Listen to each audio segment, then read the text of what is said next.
Hi viewers, welcome to our channel. Present మనతో పాటు senior politician and మాజీ హోంమంత్రి మైసూర్ రెడ్డి గారు ఉన్నారు. వారితో ఒకసారి మాట్లాడదాం. సార్ నమస్కారం సార్. నమస్కారం. సార్, యూనివర్సిటీ ఆఫ్ హైదరాబాద్ భూములపైన ఒక వివాదం కొన్ని రోజుల నుంచి కూడా నడవడం మనం చూస్తున్నాం సార్. అక్కడ నా విద్యార్థులు ఈ భూముల అమ్మకం వద్దు అని చెప్పేసి ప్రొటెస్ట్ చేశారు. ఆ తర్వాత సోషల్ మీడియాలో విస్తృతంగా చాలా మంది మద్దతు దొరికింది. దాదాపు 5 లక్షల మందికి పైగా దీన్ని సోషల్ మీడియాలో క్యాంపెయినింగ్ చేశారు. సినీ సెలబ్రిటీలు కూడా స్పందించారు. ఏదేమైనా సుప్రీంకోర్టు కూడా సుమోటోగా తీసుకొని ఇటువంటి మొత్తం అడవిలో చెట్లను కొట్టేయడం ఆపండి, మేము తదుపరి నిర్ణయం తీసుకునేంత వరకు అని చెప్పేసి తీవ్ర స్థాయిలో రేవంత్ రెడ్డి గారు ప్రభుత్వం పైన అయితే విమర్శలు అయితే చేసింది సార్. అసలు ప్రజెంట్ ఈ హైదరాబాద్ సెంట్రల్ యూనివర్సిటీకి సంబంధించిన భూములు అవి మరి హెచ్యు వాళ్ళు వాళ్ళవి లేకుంటే గవర్నమెంట్ అన్న ఒక చర్చ కూడా జరుగుతుంది. దీనికి సంబంధించి ఏం జరిగింది సార్ అసలు? ఇప్పుడు కంచికచ్చి బౌల్లో భూములు అంటే హైదరాబాద్ యూనివర్సిటీ ప్రాంతంలో ఉన్న భూములు. ఈ హైదరాబాద్ యూనివర్సిటీ అప్పుడు ఉమ్మడి ఆంధ్రప్రదేశ్ రాష్ట్రం ఉన్నప్పుడు ఆంధ్ర ఉద్యమం జరిగి విభజన వచ్చే సమయం, విభజించాలని ఆందోళన జరిగినప్పుడు ఇందిరాగాంధీ గారు ప్యాచప్ చేసి 6 పాయింట్ ఫార్ములా అని ఫార్ములా తీసుకొచ్చి ఆ ఫార్ములా కింద ఈ సెంట్రల్ యూనివర్సిటీని స్థాపించినారు.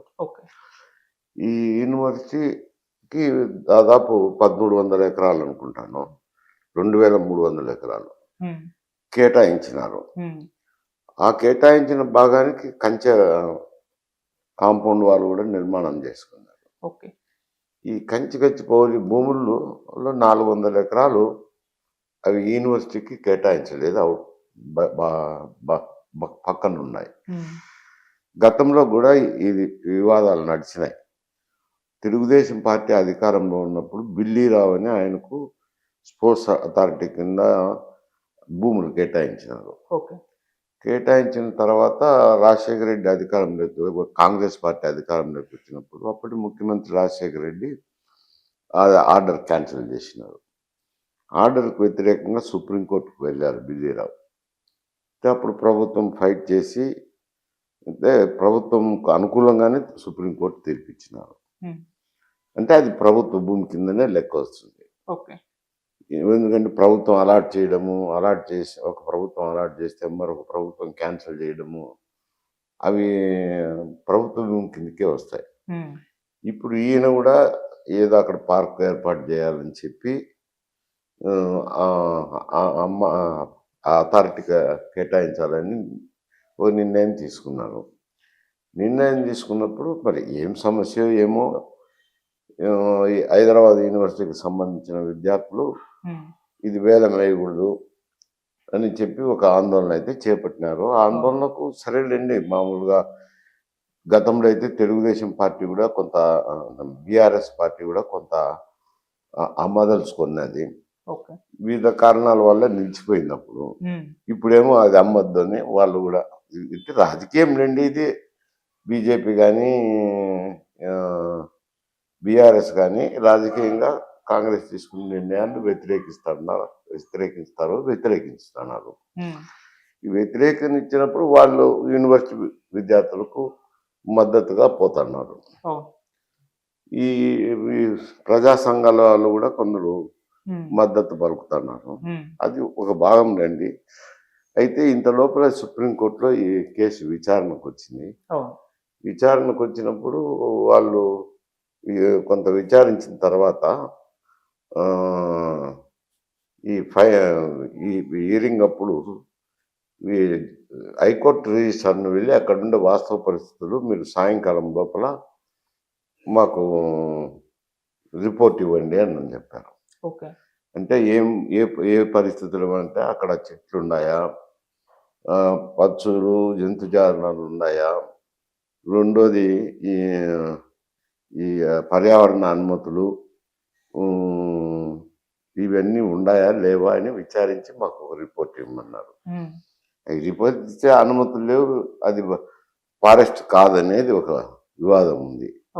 గిడిభూమి పెరిగినాయి, ఇప్పుడున్న పక్షాదులు అవి పశువులు రకరకాల జీవులు అక్కడ చేరిండొచ్చు. 400 ఎకరాలు అంటే చాలా పెద్ద వ్యాస్ట్ ల్యాండ్. చేరి అవి ఆలవాళ్ళను ఏర్పరచుకోవచ్చు. ఆయన వచ్చి రిపోర్ట్ ఇచ్చారు పశుపక్షాలు ఉన్నాయి, పశువులు ఉన్నాయి, ఈ చెట్లు ఉన్నాయి. కానీ పెద్ద యంత్ర సామాగ్రి తెచ్చి దాదాపు 100-200 ఎకరాల్లో చదును చేసినారని చెప్పి సాయంకాలం రిపోర్ట్ ఇచ్చి దాని మీద స్టే ఇచ్చారు. మరి ఈ స్టే ఇచ్చడం అనేది ఒక రకంగా ప్రభుత్వానికి చెంపపెట్టు లాంటిదే. అవును. ఎందుకంటే ఆందోళన చేసేటప్పుడు కమిటీనో ఏదైనా వేచి విచారణ చేసి వాళ్ళని శాంతింపజేసి సంఘాలతో మాట్లాడి ఇవన్నీ చేసుకొని ఉండొచ్చు. అటువంటివి చేసుకోకుండా మొండిగా కూర్చున్నారు. ఇప్పుడు కోర్టు ఇది వచ్చింది. అది కొంచెం ఒక రకమైన చెంపపెట్టు లాంటిది ఓకే. ప్రభుత్వానికి. తప్పదు.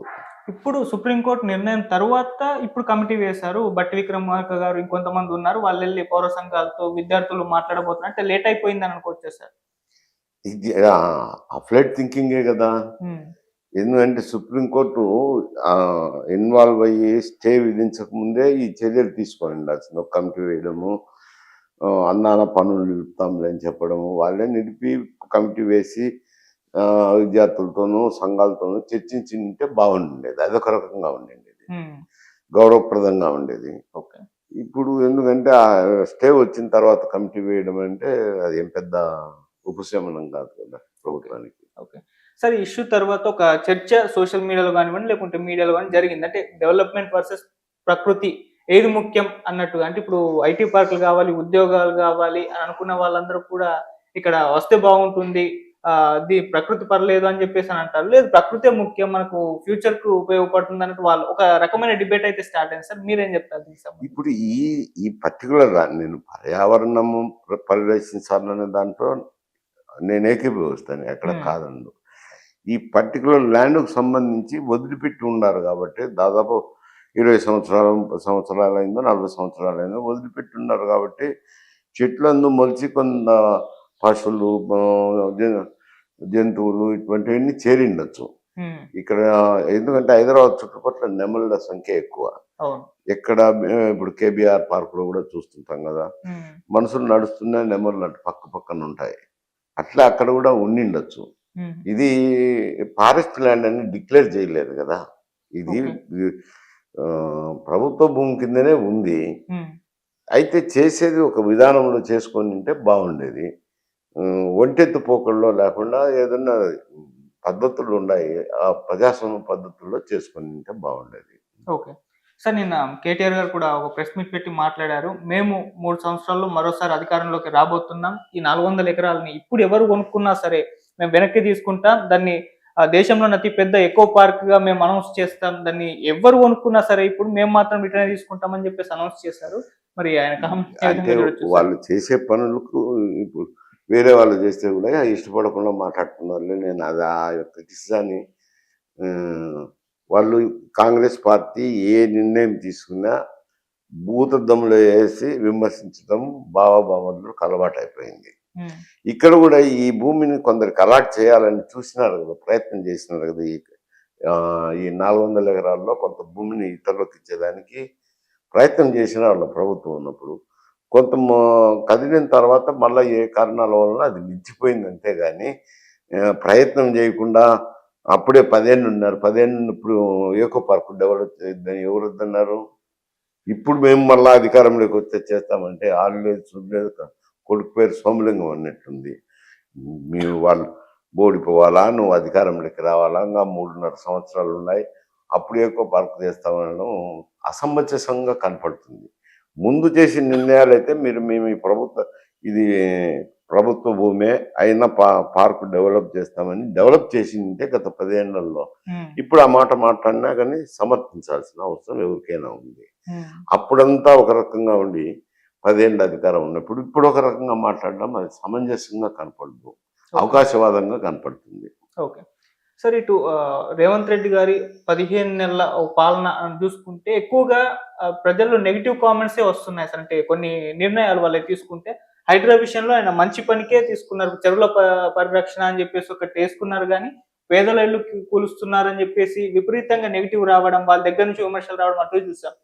ఇప్పుడు ఈ విషయంలో కూడా ప్రకృతిని నేను నాశనం చేస్తున్నారు, జింకలు చనిపోతున్నాయి, నెమలు చనిపోతున్నాయి, సోషల్ మీడియాలో విస్తృతంగా పెట్టేసి ఒక నెగిటివ్ అయితే వైబ్రేషన్ వచ్చేసింది. అంటే దీన్ని వాళ్ళు ప్రచారం చేయడంలో రేవంత్ రెడ్డి గారి ప్రభుత్వం ఫెయిల్ అయింది అనుకోవచ్చా? మరి ఏ విధంగా చూడొచ్చు? నెగిటివ్ అయితే వచ్చింది. అంటే అది చేయవలసిన సక్రమమైన విధానంలో చేయకపోవడమే ఈ విమర్శలు వస్తున్నాయి. ప్రజలకు తెలియజెప్పిండాలి కదా. ఇది తెలియజెప్పకుండా అందులో ప్రభుత్వ భూముల్లో ఎవరికొకరు కంటపెడుతున్నారంటే జనరల్గా ప్రజల్లో విమర్శలు ఉంటాయి. ఏంది ప్రభుత్వ భూమిని కొందరు పారిశ్రామికవేత్తలు అంటగట్టడం ఏంది, ఈ పెద్ద రేట్ ఇవ్వరు కదా, వాళ్ళు తక్కువ రేటుకి వస్తుంది. అదే ఓపెన్ మార్కెట్లో పోతే ఎక్కువ రేట్ వస్తుంది. అటువంటిది తక్కువ రేటుకి ఇస్తున్నారు అనేది అపవాదులు ఉంటాయి. అది ఏ ప్రభుత్వ భూమి అయినా ఏ ప్రభుత్వం అయినా సరే పారిశ్రామికవేత్తలకు అప్పచెప్పినప్పుడు తప్పకుండా విమర్శలు ఉంటాయి అంట.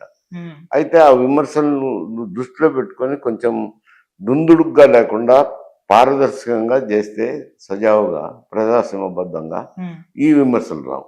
వచ్చే నాటికి ఇవి రెండు కూడా దెబ్బతీసే ఛాన్స్ ఉందా సార్? ఇప్పటికీ నెగిటివ్ చాలా వచ్చింది కదా. ఈ రెండు అనేది కొంచెం ఈ రెండు స్థానిక సంబంధమైన సమస్యలు. కాకపోతే ఏమవుతుంది అని అంటే overall performance of the government మీద ఆధారపడి ఉంటుంది ఏంట. ఓకే.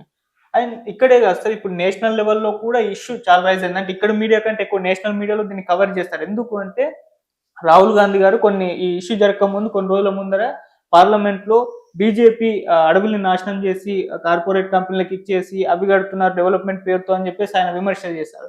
ఇప్పుడు ఆయన కాంగ్రెస్ పార్టీ తెలంగాణలో అదే పని చేస్తుంది. ఇప్పుడు ఆ వీడియోని ఈ వీడియోని పక్కన పెట్టి మరి అక్కడ ట్రోల్ చేస్తున్నారు. ఫారెస్ట్ భూములు డిక్లేర్ చేసిన సాట చర్యలు తీసుకునేటి ఆయన విమర్శించిండొచ్చు. ఇక్కడ వచ్చి ప్రభుత్వ భూమి కదా, ఇది వదిలిపెట్టే తల్లికే అది అడవి మాదిరి పెరిగిపోయింది. అంతేగాని it is not declared forest land. It is not a declared forest land, it is a government land. But అట్నే వదిలేసినారు కాబట్టి చిట్టడవి మాది పెరిగిపోయింది. పెరిగిపోయినాక వీటిని నాశనం చేయడమే ఎందుకు అనేది ఎవరైనా ఆలోచన చేసింది. Okay sir. ఇప్పుడు మరి ఇది దాదాపు సుప్రీంకోర్టుకు నిర్ణయం తీసుకుంది కాబట్టి సార్ ఆగిపోయే ఛాన్స్ ఉందా, లేకుంటే రేవంత్ రెడ్డి గారు మళ్ళీ సుప్రీంకోర్టులో కానివ్వండి వీళ్ళతో చర్యలు జరిపి దీన్ని ముందుకు తీసుకెళ్లే ఆలోచనలో ఉన్నారు సార్? ఇప్పుడంటే స్టేనే కదా ఇచ్చింది. పర్యావరణ అనుమతులు ఉన్నాయా, ఇవన్నీ ఎంత సామాగ్రిని పెట్టినారు కాబట్టి ఇవన్నీ నిలబెట్టి తర్వాత డీటెయిల్డ్గా విచారణ చేస్తాము అని అన్నారు. ఆ విచారణలో ఎట్లా తెలుస్తుందో, ఆ విచారణ అయిపోయినాక జడ్జిమెంట్